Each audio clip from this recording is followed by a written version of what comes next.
Section 7C title tax on builder. So title से clear हो रहा है कि ये टैक्स जो है वो बिल्डर पर लगाया जाएगा।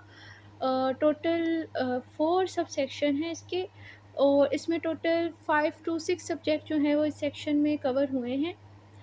नंबर 1 तो ये है कि सेक्शन 7C का टैक्स किससे लिया जाएगा, and secondly subject of tax यानी 7C का टैक्स किस चीज़ पर इम्पोज लगेगा, और रेट ऑफ टैक्स है मतलब इस अकॉर्डिंग टू दिस सेक्शन किस रेट के हिसाब से जो है वो बिल्डर से टैक्स लिया जाएगा।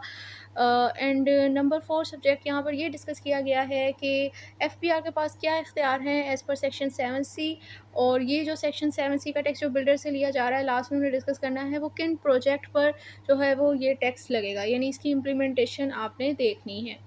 सो इसको स्टार्ट करते हैं। सो नंबर 1 टाइटल से क्लियर हो रहा था ये टैक्स बिल्डर पर लगेगा। अब सब्जेक्ट ऑफ टैक्स की अगर हम बात करें तो इसमें बिल्डर का क्या काम है? बिल्डर का काम है कि उसने प्रोजेक्ट लेने हैं, साइन करने हैं, बिल्डिंग की कंस्ट्रक्शन करनी है और उसके बाद उन्हें सेल करना है।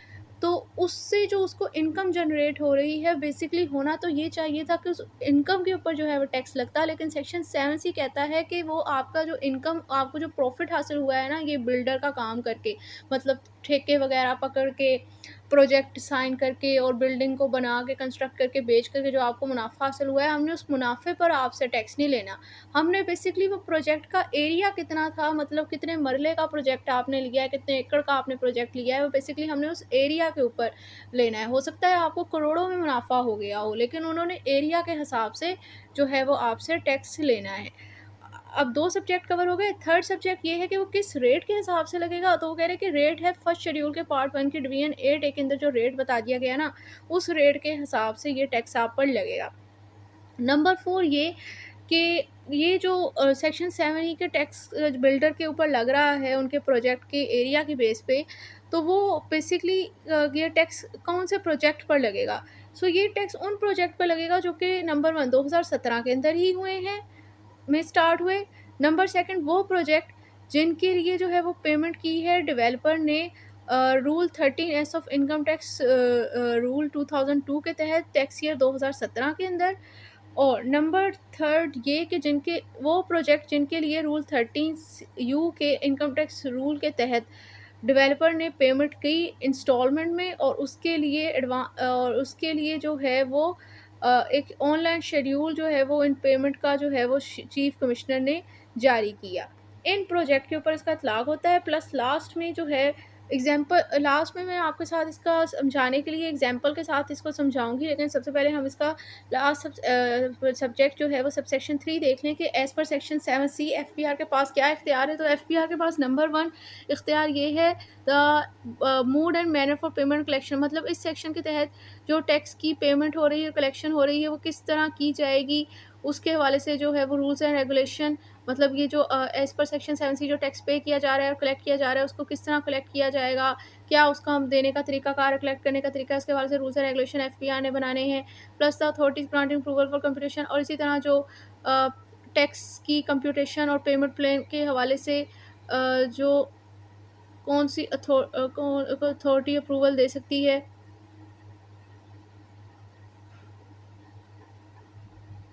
उसके हवाले से रूल्स एंड रेगुलेशन एफबीआई ने बनाने हैं। प्लस कौन सी अथॉरिटीज़ जो कि no objection certificate of sale और इससे कनेक्टेड मैटर के हवाले से को सस्पेंड, अप्रूव और कैंसिलेशन करने की के हवाले से कौन सी अथॉरिटी इख्तियार रखती है, उसकी क्या रिस्पॉन्सिबिलिटीज़ पावर होंगी, वो भी जो है वो रूल्स एंड रेगुलेशन बनाने का इख्तियार एफपीआर के पास है।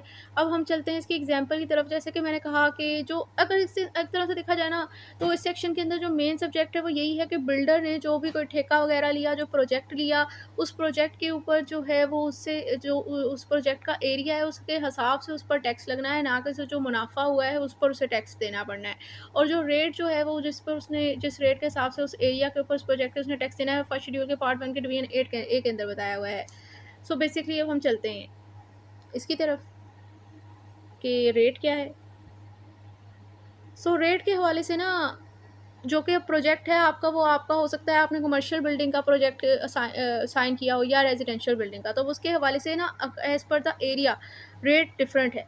लाइक अगर कराची, लाहौर, इस्लामाबाद है तो वहाँ पर स्क्वायर फीट के हवाले से 210 रुपये हैं। इसी तरह ये आपको स्क्रीन पर शो हो रहे हैं कि कमर्शियल बिल्डिंग है तो ऑलमोस्ट सिटीज़ चेंज हो रही हैं, लेकिन पर स्क्वायर फीट के लिहाज से 210 रुपीज़ ही हैं। लेकिन अगर रेजिडेंशियल बिल्डिंग है तो वहाँ पर जो है ये जैसे कि अगर ये कराची, लाहौर, इस्लामाबाद है, तो वहाँ पर जो है वो 750 स्क्वायर फीट तक जो है वो आपका 20 रुपये ही एरिया है, 20 रुपये ही लगेंगे।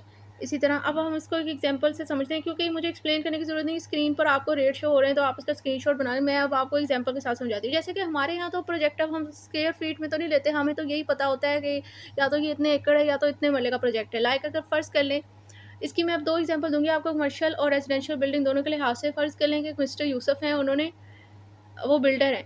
उन्होंने फैसलाबाद के अंदर 20 मरले का जो है ना प्रोजेक्ट साइन किया है कि उन्होंने बनाकर देना है कमर्शियल बिल्डिंग। अब यहाँ पर आपको पता चल रहा है कि 1 स्क्वायर फुट 210 है। तो अब आपने बताना है कि इस 20 मरले के प्रोजेक्ट के ऊपर उन्होंने कितना जो है वो टैक्स पे करना है।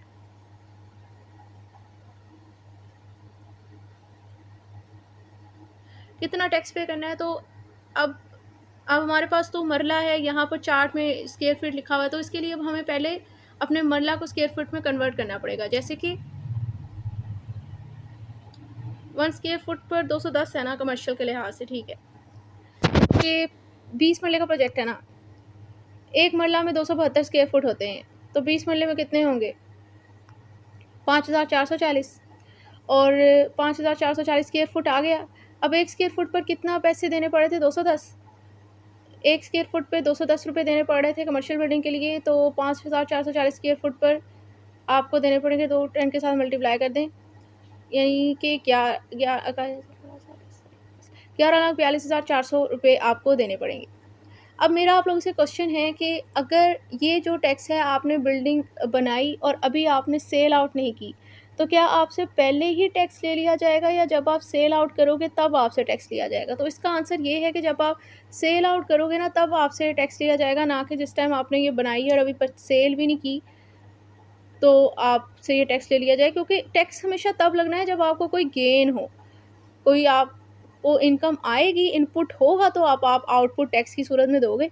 बगैर इनपुट के तो नहीं ना आप आउटपुट दे सकते, क्योंकि इधर भी यहाँ पर लिखा होता है कि tax shall be imposed on the profit and gain of a person driving income from the business of construction and sale. मतलब जब आपको इनकम हासिल होगी तभी आपने टैक्स पे करना है। लेकिन लास्ट ही सब सेक्शन 2 में बता दिया गया है कि एरिया के हिसाब से लगता है, ना कि उससे जो प्रॉफिट हासिल हुआ है उस हिसाब से। अच्छा, अब ये तो आपको पता चल गया कमर्शियल के लिहाज से। अब चलते हैं रेजिडेंशियल बिल्डिंग के लिहाज से। सो एग्जांपल में वही है कि मिस्टर यूसुफ हैं, उन्होंने फैसलाबाद के अंदर 20 मरले का प्रोजेक्ट लिया, बिल्डिंग बनाने का प्रोजेक्ट लिया है। लेकिन अब इस टाइम जो बिल्डिंग की नेचर है ना वो है रेजिडेंशियल, और अब रेजिडेंशियल के लिए आप देख सकते हैं कि 750 स्क्वायर फुट तक 15 रुपये से 15 रुपये है। अब 20 मरले का कितना बना था मेरा? 20 मरले का 272 था ना स्क्वायर फुट। एक मरले में 272 स्क्वायर फुट था, तो 20 मरले में कितने स्क्वायर फुट हो गए? 5440 स्क्वायर फुट, यानी 5440 स्क्वायर फुट है मेरे पास। अब आप देख सकते हो कि 15,001 स्क्वायर फुट से पर जो है रेट है वो कांस्टेंट हो जाता है, 55 रुपये है। यानी कि अब मुझे ये रेट है ना मेरे पास, मुझे फिर भूल गया 20 के कितना निकला था, 5440 5440 निकला है आपका। मेरी 20 मरला में इतने स्क्वायर फुट हैं, 1 स्क्वायर फुट पे, और उन्होंने लिखा हुआ है कि 15,000 से 1 स्क्वायर फुट से ज़्यादा पे हो जाए तो 55 रुपये कांस्टेंट है। मतलब इतने इस अमाउंट को 55 के साथ मल्टीप्लाई कर दें,